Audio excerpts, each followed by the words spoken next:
she's still just as bitter as ever. There's such a great new spin of complaints here. Here's one from her most recent episode, which still on YouTube, she's got 200,000 subscribers. It's really amazing.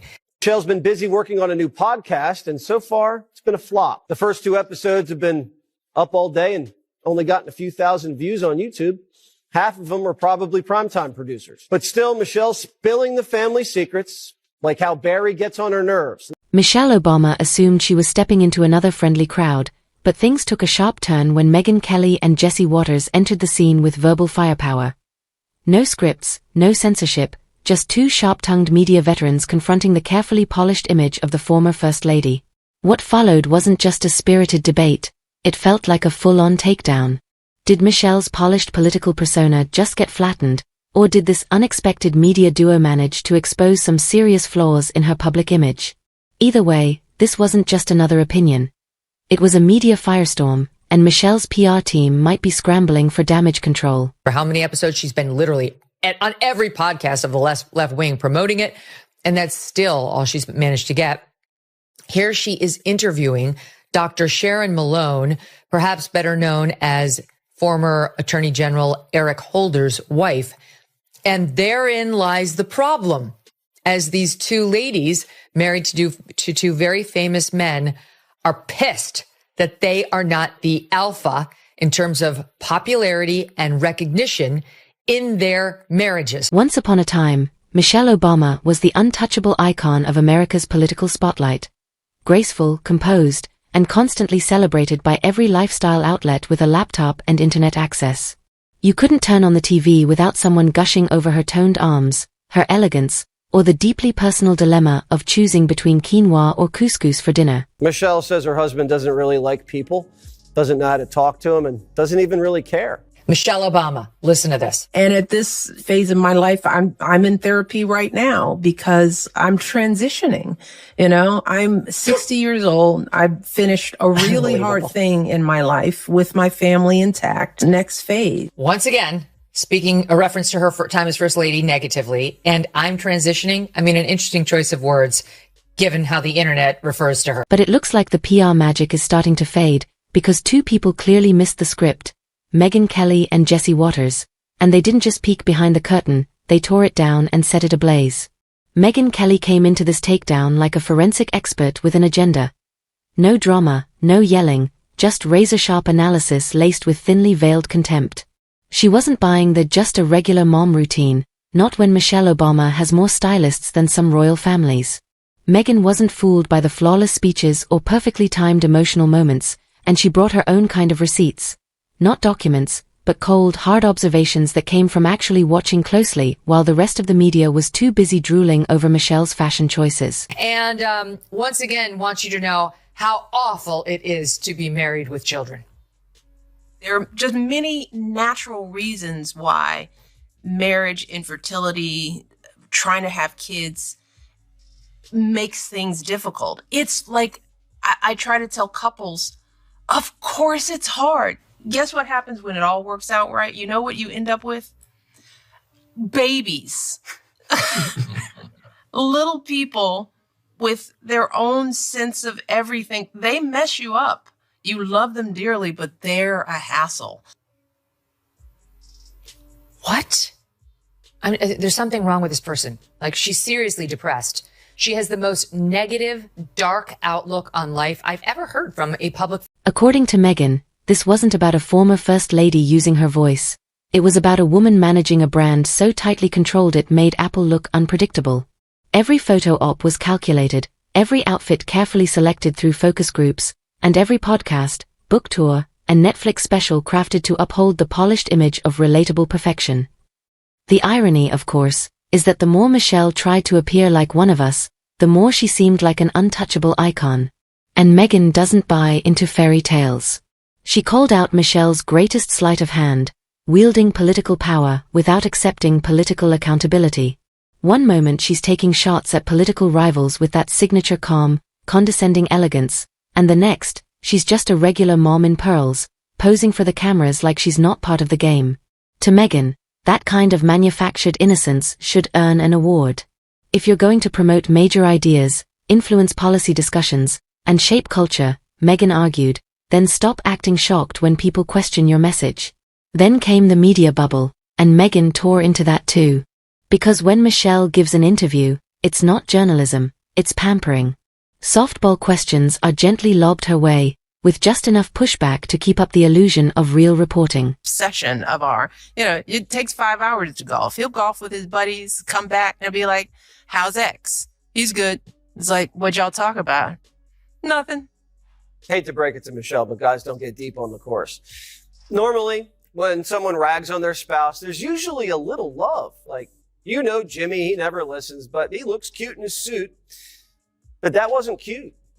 Did she drop this podcast to distance herself from Barack so she could run for president? In Meghan's view, if Michelle really wants to be seen as a serious thought leader, she needs to start fielding real questions instead of sitting down with interviewers who seem more eager to join her book club than challenge her ideas.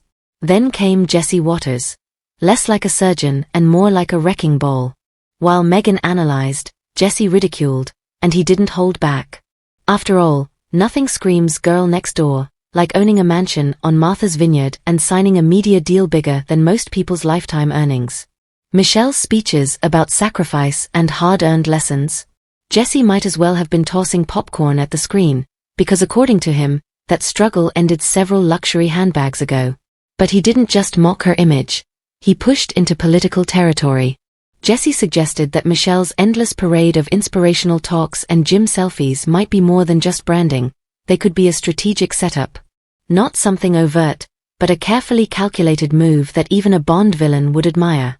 He floated the idea that Michelle's whole, I'm not political routine might actually be a slow, deliberate soft launch, a way to test the waters for a potential run without ever having to deal with the tough scrutiny that real candidates face. Negative, dark outlook on life I've ever heard from a public figure, certainly one who's been given so much. Okay, her window into motherhood and having a child, the first thing she says, they mess you up. They mess you up. Maybe that's what happened to her. Maybe she was totally delightful before the two daughters came along. I don't know. She clearly is not enjoying motherhood and enjoying being in a marriage. Even less. It's not you if things get hard. It's all hard. It's all hard. This is so backward. And then came the money trail, the heart of the empire. From First Lady to full-blown media mogul, Michelle Obama has transformed public service into a wildly successful lifestyle brand, so polished it almost feels like she missed her true calling as a QVC superstar. Jesse Watters called out the lucrative production deals, best-selling books, daytime talk shows, and perfectly timed inspirational tours that just happen to drop whenever the political atmosphere needs a moral refresh. Coincidence? Jesse didn't think so. Despite their completely different styles, both Meghan and Jesse agreed on one thing. Michelle Obama wants to play in the political arena without ever being seen as a politician. She delivers sweeping speeches that influence national dialogue, then disappears behind the curtain when anyone questions her motives with a simple, "Do you actually stand by what you just said?" Meghan approached the situation like a sharp-eyed investigator who could have worked in intelligence, while Jesse went full roast mode, smirking as he lit up every contradiction. Together, they dismantled the image of Michelle as an untouchable cultural icon and reframed her as a carefully branded product. One that's been marketed to perfection, relentlessly promoted, and completely protected from any sort of refund or reality check. I remember Michelle Obama saying if Trump won, women would suffer. If we don't get this election right, your wife, your daughter, your mother, we as women will become collateral damage to your rage. Trump's pretty much already president, so let's check in on Michelle. Attention, everybody. We are full of joy in here today. So honored to have you. Together, they struck the perfect balance between sharp analysis and ruthless mockery. Meghan peeled back the myth piece by piece, while Jesse brought the heat.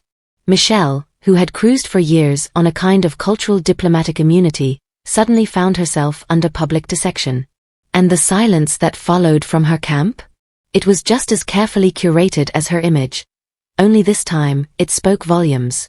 Jesse laughed it off, joking that her PR team probably fainted twice. It all led up to a grand finale, A takedown in 2 acts. Meghan, calm and calculated, delivered her final argument. Michelle Obama has evolved into a brand that feeds off praise but buckles under criticism. Then Jessie dropped the closing punchline. Michelle's next book might as well be called Becoming Untouchable. This wasn't just a critique. It was a cold, hard reality check for a public figure long insulated by praise. For once, someone openly challenged the contradiction between being just like us and living in elite circles, between dropping philosophical one-liners on America and then playing the victim when asked to explain them. Woman needs an intervention. She needs our help. Okay, and that's not all. She can't make fun of herself. This has been obvious for years. She's incapable of laughing at her own expense, which is an absolutely dreadful quality in a person. Like, I don't think I could hire a person who works for me who doesn't have that ability. Annoying, because she's supposed to be the star, Glenn. Michelle Obama. This dovetails perfectly with so many other comments she's made about how she is, like, what about me? What about me? What did those 8 years in the White House do to my soul? And why isn't anyone asking? They shouldn't have to be told to ask about how I'm doing. Go ahead. When Megyn Kelly and Jesse Waters team up, it's not a discussion, it's a takedown.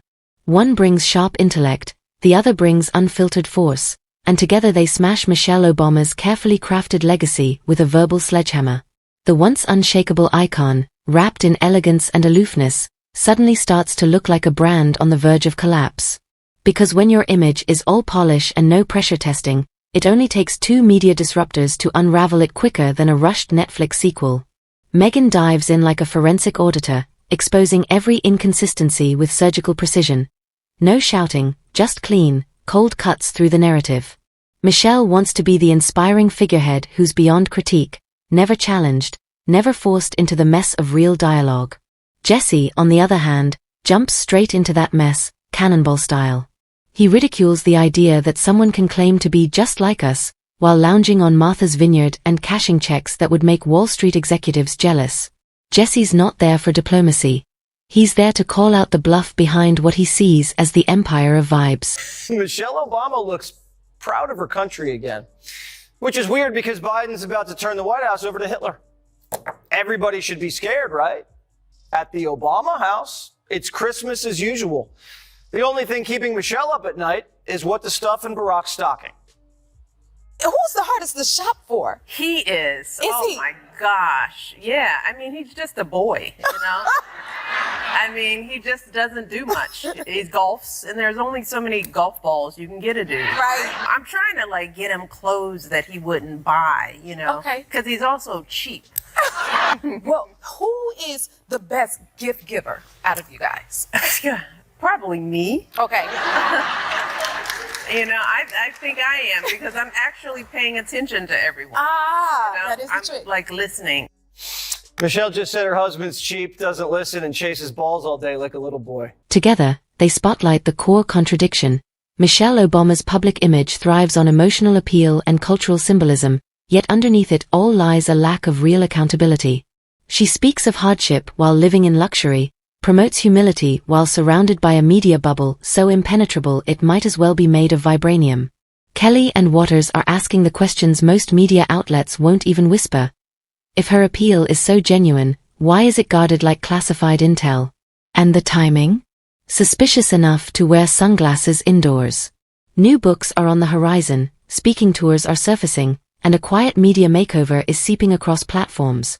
From the soft Spotify signals to the low hum of Netflix projects, all gently teasing a political comeback without ever confirming one. Megyn and Jesse are calling it exactly what it looks like, a strategic audition, a calculated return, a soft rebrand. Because Michelle doesn't just crave the spotlight, she controls the brightness. This isn't just critique, it's a preemptive warning shot, aimed squarely at the throne before it gets dusted off again. Jesse's sarcasm practically drips as he jokes about a future documentary titled Michelle, The Struggle of Private Jet Delays, while Megyn, ever composed, puts it more bluntly. If Michelle steps back into the political ring, then she doesn't get to float above it. No more ducking behind feel-good stories while lobbing political jabs from behind the curtain. That, of course, leads me to Michelle Obama. You're back, and she's given us a whole new realm of comments. Glenn, we saved them just for you. because she's still... I told your staff I only started watching this podcast religiously because of the times I've been on your show and you've talked about it by yourself or with me. So I'm very ready to talk Michelle Obama. Oh, good. She's still just as bitter as ever. There's such a great new spin of complaints. But what really pours kerosene on this media bonfire is the silence. Michelle Obama, celebrated for her eloquence, storytelling and constant presence in polished public arenas, has said absolutely nothing. No comment, no clapback, just a graceful disappearance. And to Jessie and Meghan, that silence says it all. Because if your image is truly built on authenticity, shouldn't it be strong enough to survive 2 critics with microphones and a 4K camera? Instead, it's like watching someone sculpt a marble statue and then panic the moment someone taps it to see if it's hollow. The brand is curated to perfection, but that's exactly the problem. Perfection doesn't leave space for pressure. And the moment Meghan and Jessie apply a little weight, the foundation creaks like it's made of gelatin and borrowed applause.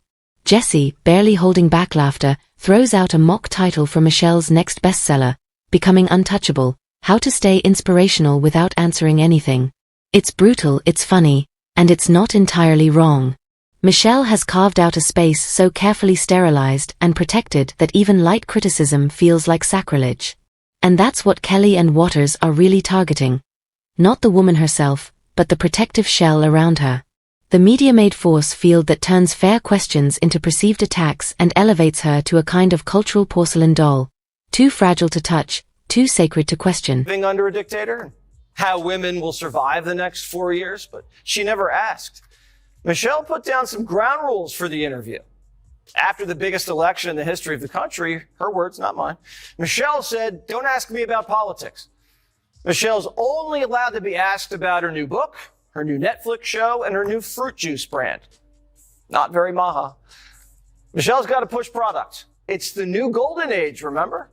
It's almost like she's saying life goes on. The whole democracy is on the line was just a lie. Meghan, always the one to twist the final knife with precision, delivers the ultimate mic drop. If you want to play politics, be ready to be played back. And with that, the message lands. Clear, sharp, unavoidable. It's the warning shot, the line in the sand, the truth bomb. Michelle Obama can't have it both ways anymore. Not after 2 of the sharpest voices in media peeled back the soft-focus storytelling and exposed what might be just another political strategist, brilliant at staying visible, as long as no one looks too hard. The final image couldn't be clearer. The pedestal is cracked, the mystique shattered. Michelle, once floating above the fray, is now right in the middle of it. Not taken down by scandal, but by scrutiny. Not undone by hate, but by 2 media personalities simply refusing to look away. And whether she chooses to answer or remain silent, that silence speaks louder than any carefully choreographed book tour ever could. Love the takedown or cringe through it, one truth remains. The Michelle Obama myth machine finally hit a wall. And it wasn't a politician or a political rival who did it. It was a sharp-witted journalist and a sarcastic media firestarter, both willing to cut through the glitter and let a little harsh sunlight in. Right now, Michelle is having her Hillary moment. Barry had his 8 years, so Michelle's demanding her time to shine. Michelle's on a roll, and now she's center stage. The woman who needs no introduction, for real, Michelle Obama! We have to be honest about real marriage and the work that it takes to build a life with another person. It's like all hashtag relationship goals, and I'm like, I was mad at him in that picture. Michelle has a Netflix special with Oprah, and when Oprah taps you, that means it's your time. The Obamas know that. It was Oprah who was the first big name to support Barry's run for the White House. So what does this mean? Well, for one, it means Michelle has another book, and she wants the world to know it's her world now, that she, not Barack, is the real star. No debates, no panels. Just 2 media personalities independently setting fire to one of the most tightly controlled public images in recent history. One brought surgical precision, the other dropped punchlines so sharp they probably left rug burns. And the result? A cultural icon suddenly appearing a little less untouchable, a lot more manufactured, and way more vulnerable to real scrutiny than she'd prefer. Because once the myth begins to crack, it doesn't slowly fade, it collapses. And Meghan and Jessie didn't just highlight those cracks. They stomped right through them, one in designer heels, the other with a smirk that said, "Told you so." Now the real question isn't whether Michelle Obama will respond. It's whether her PR machine can patch the illusion together fast enough before the next wave hits. Spoiler, Meghan's probably already queuing up her next segment, and Jessie's likely halfway through a parody script for Michelle's upcoming feel-good podcast, recorded live from the deck of a luxury yacht. The era of untouchable icons? It might just be over.